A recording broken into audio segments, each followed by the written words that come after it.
Olá, pessoal. Na aula de hoje nós vamos começar a estudar verbos.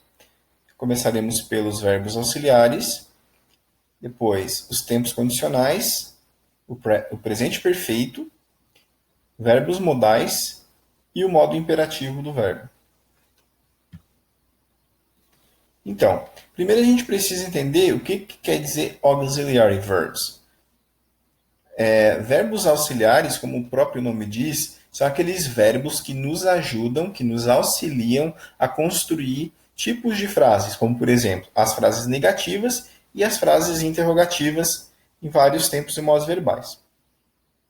Vamos começar pelo simple present tense, o presente simples, a partir do verbo to be, que é o verbo ser ou estar.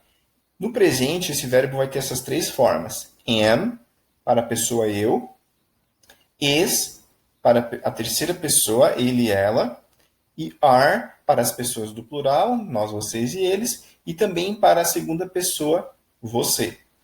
Observe então, aqui a gente tem três tipos de frases: afirmativa, negativa e interrogativa. The projector é uma terceira pessoa, o projetor, ele. Então, the projector is broken. O projetor está quebrado. Para fazer a negativa, basta a gente colocar um not depois do verbo. The projector is not broken. Bom, se nós fizermos uma leitura literal, vamos ver que algo não encaixa aqui. O projetor está não quebrado. Isso porque em inglês é um pouquinho diferente a construção do verbo ser. Então, na hora de fazer a tradução, a gente vai ter que fazer a adaptação aqui, trazendo o não para frente do verbo. Se eu quero fazer uma interrogação, eu trago o verbo para a frente do sujeito. Is the projector broken? O projetor está quebrado? Vamos ver como que fica no plural. Terceira pessoa do plural, eles. The laptops are working. Os laptops estão funcionando. The laptops are not working. Are the laptops working? Então, o mesmo esquema que nós fizemos aqui, nós repetimos com esse verbo to be quando estiver no plural. Agora vamos ver o simple present quando nós não temos o verbo ser e estar. É bom deixar claro que o verbo ser, quando aparece na frase, ele é o verbo auxiliar. Então, ele faz o papel de construir a frase negativa e de construir a interrogação. Quando ele não aparece, nós vamos precisar de um outro auxiliar que não está presente na frase. Então, vamos ver no caso de uma frase no presente, em que a gente tem o verbo digitar, type. Trainees type emails at work. Os estagiários digitam e-mails no trabalho. Para fazer o não, então eu preciso colocar o do, que é o auxiliar para esse tipo de verbo, na frente do not. Trainees do not type emails at work. Os estagiários não digitam e-mails no trabalho.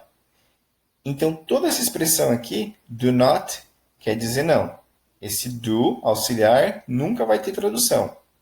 Se eu quero fazer a pergunta, eu trago o do, o auxiliar, para a frente do sujeito. Do trainees type emails at work? Vamos ver um outro exemplo agora com o verbo trabalhar. The laptops work properly. Nesse caso ele não é trabalhar, nesse caso ele quer dizer funcionar. Os laptops funcionam adequadamente. The laptops do not work properly. Do the laptops work properly? Então, o mesmo esquema que a gente fez no anterior, a gente repete aqui. Porque o sujeito também é plural, então a gente não precisa se preocupar com mudanças no verbo.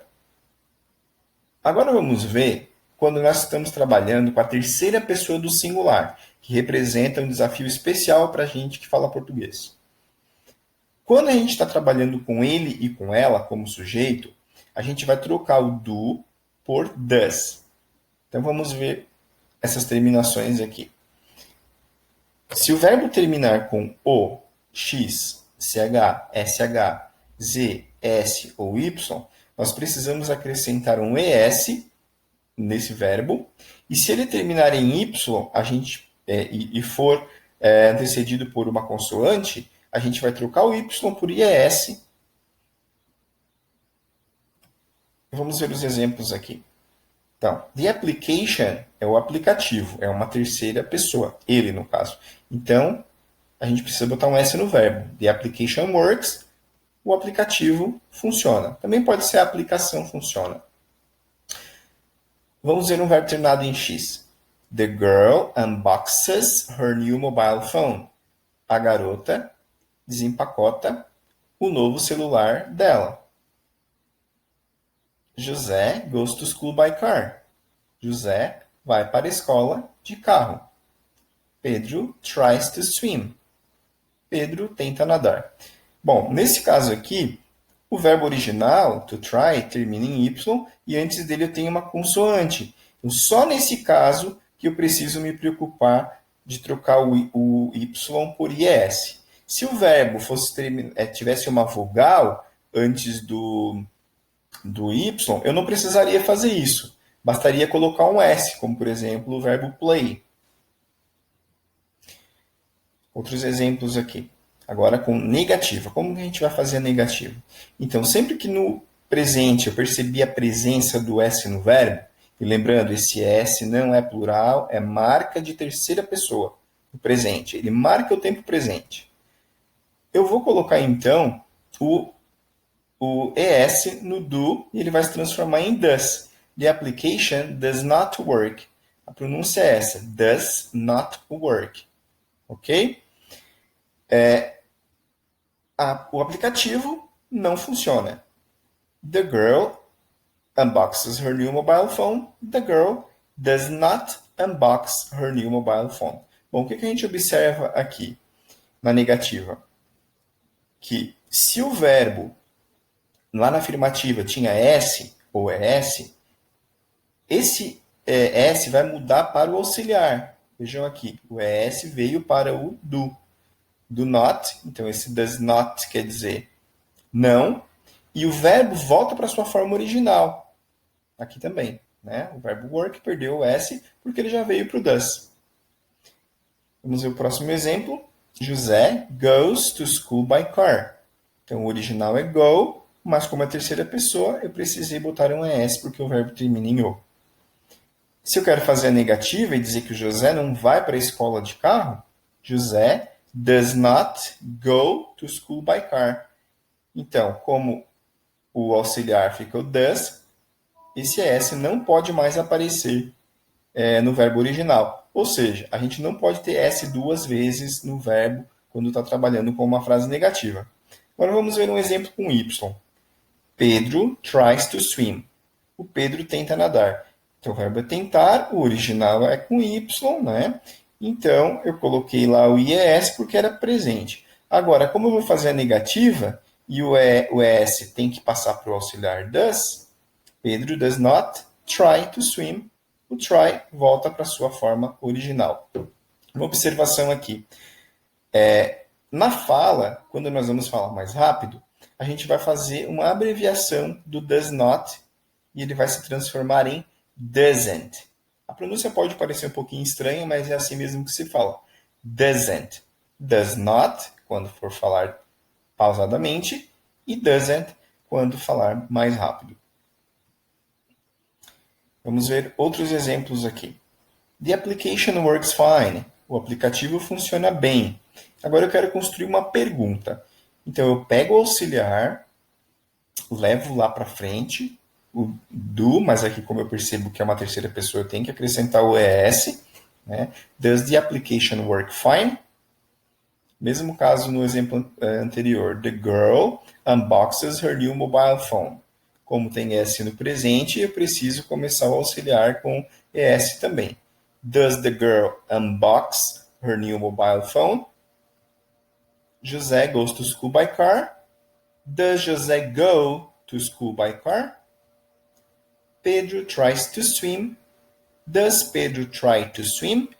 Bom, analisando aqui esses exemplos, a gente observa que o S foi para auxiliar, então o verbo original não pode receber S, mesmo nas perguntas.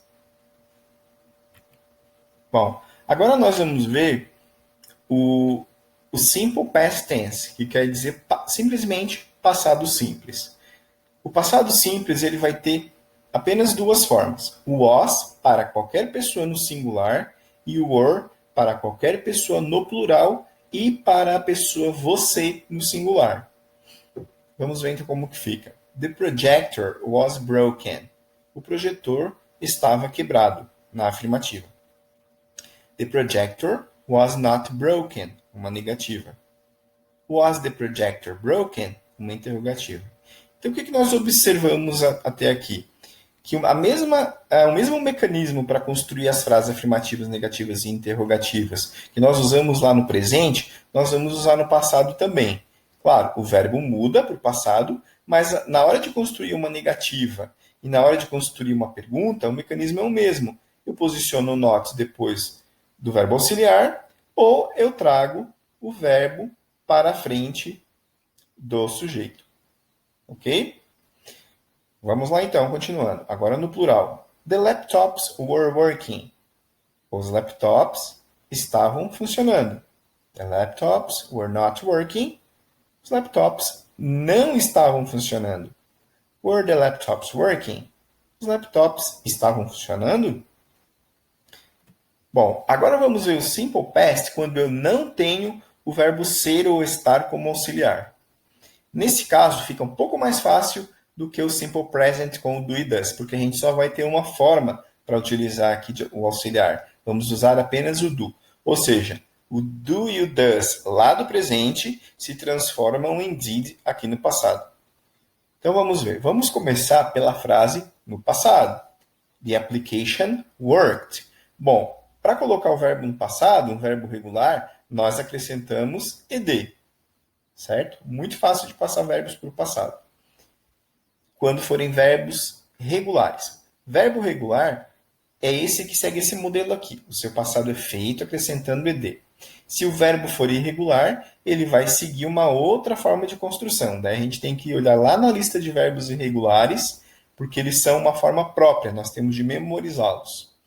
Bom, sabendo que esse verbo é passado, então eu sei que eu vou, para construir uma negativa e uma interrogativa, eu preciso do auxiliar did.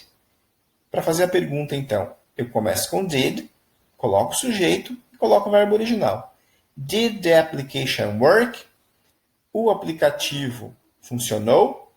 Ah, mas como que eu vou saber que isso aqui funcionou? Bom, gente, de fato, esse work ele não está no passado. A frase sim está no passado, porque é como se o did contaminasse todo o resto da frase, colocando ela no passado. Então, a gente não pode esquecer, por exemplo, na hora de fazer uma versão, uma tradução, de que esse verbo aqui não tem tradução. Ele só serve para indicar que a frase está no passado. E depois, quando eu faço a tradução, eu tenho de adaptar esse verbo principal e colocá-lo no passado. Então, repetindo. O aplicativo funcionou. Outro exemplo. The girl unboxed her new mobile phone. Então, o verbo desencaixotar ou desempacotar também é regular. Ele vem da palavra caixa, né?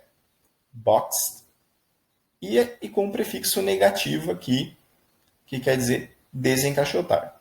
Então, se eu quero fazer a pergunta, novamente, começo com did, põe o sujeito, põe o verbo original sem o ed, porque o passado já é feito pelo did, então eu não posso ter dois passados na mesma frase. Vamos pensar assim para facilitar um pouco. Did the girl unbox her new mobile phone? A garota desempacotou o novo celular dela? Agora vamos ver exemplos com verbos irregulares, ou seja, aqueles verbos que não têm o passado formado com ed. Vamos pegar o to go, que é um verbo irregular. O passado dele vai ser a palavra went. Ok? Então, José went to school by car. O José foi para a escola de carro. Agora eu quero perguntar isso para alguém. O José foi para a escola de carro? Bom, a pessoa já tem que saber que, para fazer a pergunta, eu já tenho de começar essa frase com auxiliar. Did José go to school by car? Como eu usei o did, o went tem que voltar para sua forma original, para o infinitivo, go. Pedro tried to swim. Novamente o mesmo exemplo que a gente vem trabalhando até agora, o verbo tentar. certo? Então, como ele estava no passado aqui, eu coloquei o did para fazer a pergunta. Did Pedro try to swim? Se eu usei o did, eu não posso usar um outro verbo aqui com ed, logo ele tem de voltar para a sua forma original no passado. Agora vamos ver exemplos com negativas, seguindo o mesmo esqueminha lá do início da aula. A gente coloca o not depois do verbo auxiliar. Lembrando que, como que a gente vai dizer não no passado? Did not. Tudo isso aqui quer dizer não. Did not. Enfatizando, o did por si não tem tradução. Ele só serve mesmo para passar a ideia de que essa frase está no passado. Então vamos lá. The application worked. O aplicativo funcionou. The application did not work. O aplicativo não funcionou. The girl unboxed her new mobile phone. The girl did not unbox her new mobile phone. José went to school by car. José did not go to school by car. Pedro tried to swim. Pedro did not try to swim.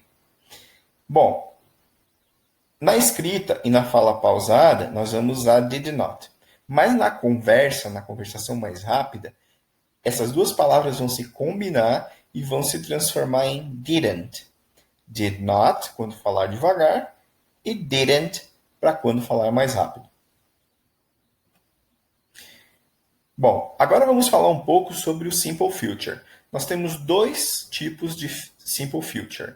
Um feito com will e um feito com o be going to, que a gente vai aprender logo na sequência. Bom, Simple Future nada mais é do que o futuro. Para facilitar, nós vamos pensar na tradução, quando a gente tiver esse verbo auxiliar na frente do verbo, como o futuro formal do português. Ok? Então vamos ver os exemplos aqui. Aqui nós temos o verbo terminar. Ok? E o auxiliar, ele serve para me dizer que esse verbo aqui da frente está no futuro. E ele vai ter que concordar com o sujeito que eu tenho no início. O will por si não tem tradução. Ele só tem essa função mesmo, de colocar a frase no futuro. Então, o que está escrito aqui?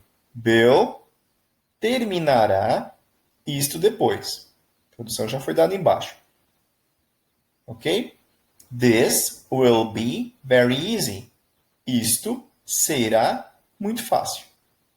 A gente não pode esquecer de fazer a concordância a partir do sujeito. I will call you back. Eu ligarei para você de volta. Ou eu volto a ligar para você. Então, aqui nós temos um verbo frasal.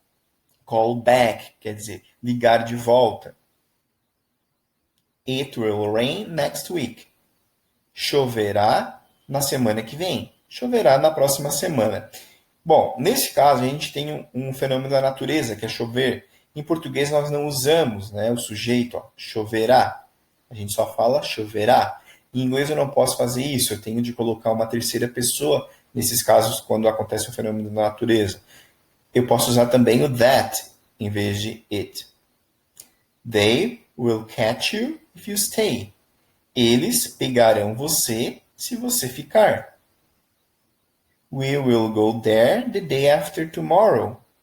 Nós iremos lá ou ali depois de amanhã. O advérbio there, ele tem duas traduções. Pode ser lá ou pode ser ali. You will get lost in the city. Você se perderá na cidade. Então, get lost é um outro verbo frasal, que quer dizer perder-se. Então, eu tenho de conjugar com you, vai ficar você. Se fosse presente, you get lost, você se perde. Como é futuro, você se perderá. Vamos ver a negativa. Então, como eu falei antes, com qualquer verbo auxiliar, nós vamos fazer a negativa da mesma forma, colocando o not depois do verbo auxiliar. I will not sleep tonight. Eu não dormirei esta noite. Ou hoje à noite eu não dormirei. Já observando aqui que quando nós falamos bem rápido, o will not se transforma em won't. Won't. Ok? They will not come. Eles não virão. Ou eles não chegarão. You won't like it. Você não gostará disso. Aqui nós temos algumas expressões com won't que têm um sentido um pouquinho diferente. Por exemplo, it won't do. Não dá para traduzir literalmente e dizer não fará. Isso quer dizer não dá, não servirá, não vai servir. It won't work. Também é a mesma coisa. Não dá, não funcionará, não vai funcionar. Para fazer interrogativa, mesmo esquema. Trazemos o auxiliar will para frente do sujeito e colocamos o restante da frase. Will Mrs. Lennon understand me? A senhora Lennon me entenderá? Will you take me with you? Você me levará com você? Will you reach me the pen, please? Literalmente, eles estão dizendo, você me passará a caneta, por favor? Só que nesse caso, o will está sendo usado para fazer um pedido. Então, um pedido mais formal. Então, a gente costuma traduzir como, passe-me a caneta, por favor. Mas, de fato, o que está sendo falado em inglês é o futuro, né, para fazer um pedido. Exemplo aqui. Agora vamos ver o immediate future. Bom, ele é um pouquinho diferente do futuro formal, vamos dizer assim. A gente vai precisar usar uma estrutura um pouquinho mais complexa para construir esse tipo de futuro.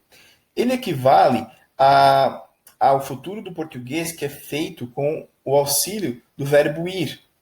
Vamos ver como é que isso funciona. Uma afirmativa aqui. Eu quero construir essa frase aqui. Eu vou fazer. Vejam que eu tenho o verbo ir, conjugado, né, para a pessoa, mais um verbo no infinitivo. Esses dois verbos, essa locução verbal, ela tem ideia de futuro no português. Então, é um pouquinho mais formal. Eu vou fazer algumas provas no final do ano. Como que eu vou construir essa estrutura em inglês? Então, primeiro, eu tenho de observar o sujeito. Eu vou usar o to be, que está marcado em azul aqui, equivalente àquele sujeito. Coloco o going to, depois dele, e coloco o verbo principal. Então, nesse caso que eu tenho o am going, vai se traduzir como vou e o to take como fazer. Agora vamos ver com uma outra pessoa, you. De novo, eu vou usar o be, que para você é are. You're going to pick up all those toys right now. Isso quer dizer, você vai juntar todos aqueles brinquedos agora mesmo. Então, o are going equivale ao nosso vai do português e o to pick up quer dizer juntar. It's going to rain again soon. O que está dizendo aqui? Vai chover novamente de novo. Ou vai chover em breve. Novamente. Então, vejam como é simples construir. É claro que a estrutura em inglês é um pouquinho mais complexa, mas é só a gente lembrar de que esse verbo aqui no português, de fato, não é o verbo ir de caminhar, por exemplo. Ele serve para fazer um futuro, né? E que no inglês ele vai ser composto pelo be mais o going to, e depois a gente só coloca o verbo principal com o to, né, para formar o infinitivo. Vamos ver uma negativa. Mesmo esquema, coloco not depois do verbo auxiliar, no caso é o verbo to be. I'm not going to take a few exams at the end of the year. Eu não vou fazer algumas provas no final do ano. You're not going to pick up all of those toys right now. Você não vai juntar todos aqueles brinquedos agora mesmo. Faltou a palavrinha não aqui na frente. Bom, na interrogativa, mesmo esquema, eu pego o verbo to be, trago para frente do sujeito e coloco o restante da frase. Is it going to rain today? Vai chover hoje?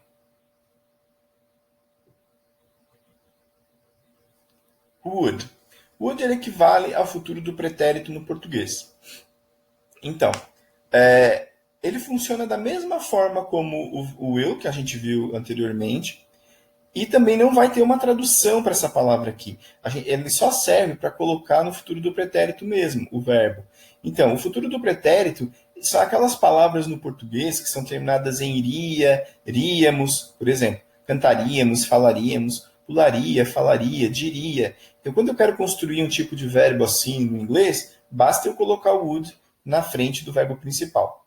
Então, I would like to study. Eu gostaria de estudar. She would say yes. Ela diria sim. I would prefer to drink water. Eu preferiria beber água.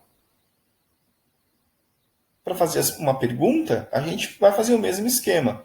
Vai colocar o would na frente do sujeito. What would I like to study? Então, o que eu gostaria de estudar? Ah, professor, mas aqui o would não está no início da frase. De fato, gente, o sujeito é o eu. Então, como a gente vem aprendendo até agora, o auxiliar ele vem na frente do I. Como eu tenho uma palavra interrogativa, ela tem preferência. E a ordem vai ficar exatamente igual no português. Ó. O que eu gostaria de estudar. Assim como em português as palavras interrogativas vêm no início da pergunta, em inglês elas também vão iniciar a pergunta. Depois é só seguir a ordem. Sujeito, verbo auxiliar na frente. Would you say that? Você diria isso? Para fazer negativo, então, já sabemos que devemos colocar o not depois do verbo auxiliar would. Quando a gente fala bem rápido esse would not, a pronúncia fica wouldn't. Wouldn't. I wouldn't like to study. Eu não gostaria de estudar. She would not say. Ela não diria. She wouldn't say. Ela não diria.